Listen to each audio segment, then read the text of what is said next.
యేసుక్రీస్తు నామములో పరిశుద్ధాత్మ ఆశీర్వాదము ప్రతిరోజు పొందుకుంటున్న ప్రతి బిడ్డలకు హృదయపూర్వక వందనాలు తెలియచేస్తూ ఉన్నాను. ప్రియులారా, ప్రతిరోజు ప్రార్థన చేసుకుంటున్నారా? పరిశుద్ధాత్మ ఆశీర్వాదాన్ని పొందుకుంటున్నారా? ఖచ్చితంగా ప్రతిరోజు కూడా పరిశుద్ధాత్మ ఆశీర్వాదాన్ని పొందుకుంటూ ఉండాలి. ఈరోజు పరిశుద్ధాత్మ దేవుడు మనకిస్తూ ఉన్న వాగ్దానము సామెతల గ్రంథము 23వ అధ్యాయము 25వ వచనము. నీ తల్లిదండ్రులను నీవు సంతోషపెట్టవలెను, నిన్ను కనిన తల్లి ఆనందపరచవలెను. మన జీవితంలో పరిశుద్ధ గ్రంథంలో ఎన్నో విషయాలు తెలుసుకుంటున్నాం రోజు. ఇక్కడ పరిశుద్ధ గ్రంథంలో ఒక మాట, గొప్ప మాట, నీ తల్లిదండ్రులను నువ్వు సంతోషపెట్టవలెను అన్నాడు. దేవుడు ఇంత చక్కటి వాగ్దానముగా, ఇంత చక్కటి మాటగా చెప్తున్నప్పుడు మనము ఏ విధంగా మన తల్లిదండ్రులను చూసుకుంటున్నాం? మనము పుట్టినది మొదలుకొని పెద్దవారయ్యే వరకు కూడా వారు మన కోసము ఎన్నో త్యాగాలు చేస్తుంటారు. ఎన్నో త్యాగాలు.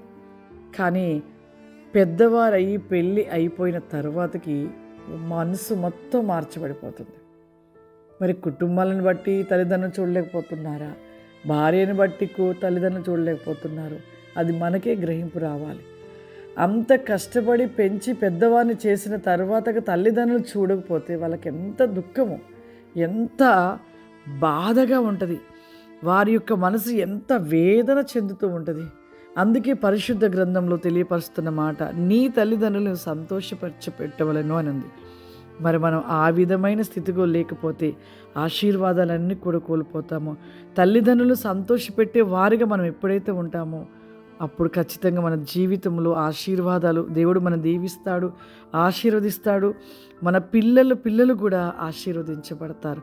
అంతేగాని తల్లిదండ్రులు ఏడిపించి దుఃఖపరిచి బాధపరిస్తే, వారి కంట కన్నీరు వచ్చినప్పుడు అది మన కుటుంబానికి మంచిది కాదు. దేవుడు కూడా చెప్తున్నాడు, నీ తల్లిదండ్రులు సంతోషపెట్టవాలని చెప్తున్నాడు. ఎన్ని ఉన్నా ఏదున్నా తల్లిదండ్రులు చివరి వరకు కూడా వారు మనం కన్నీ పెంచి పెద్ద చేసిన తల్లిదండ్రులని మనం సంతోషపెట్టేవారిగా ఉన్నప్పుడే దేవుడు నిన్ను చూస్తాడు. నువ్వు దేవుడు మాట వినిన వాడిగా ఉంటావు. నువ్వు దేవుని యొక్క భక్తి జీవితంలో ఉన్నట్లుగా ప్రార్థన కలిగి, వాక్యం కలిగి అన్ని విషయాల నుండి తల్లిదండ్రులు సంతోషపెట్టినప్పుడు నీ ప్రార్థన అంతా కూడా వ్యర్థమే.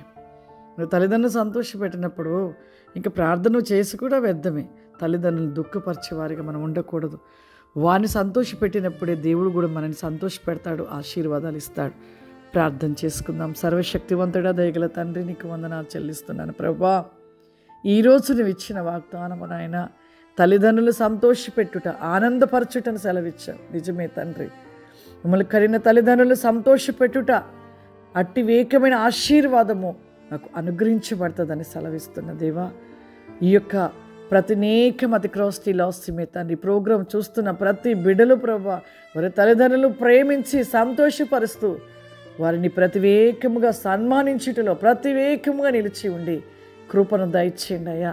ప్రతి వీకోస్టి కామాందలస్టెల్ బి గోబ్రి కాఫ్లారి కామ్ ది మైకెనిక్ ఆఫ్ అవరిమ ఈ ప్రోగ్రాం చూస్తున్న ప్రతి కుటుంబం, ప్రతి బిడ్డలు మీరు దీవించి ఆశీర్వదించమని యేసుక్రీస్తు నామమున తండ్రి, ఆమేన్. God bless you. దేవుడు మిమ్మల్ని దీవించును గాక.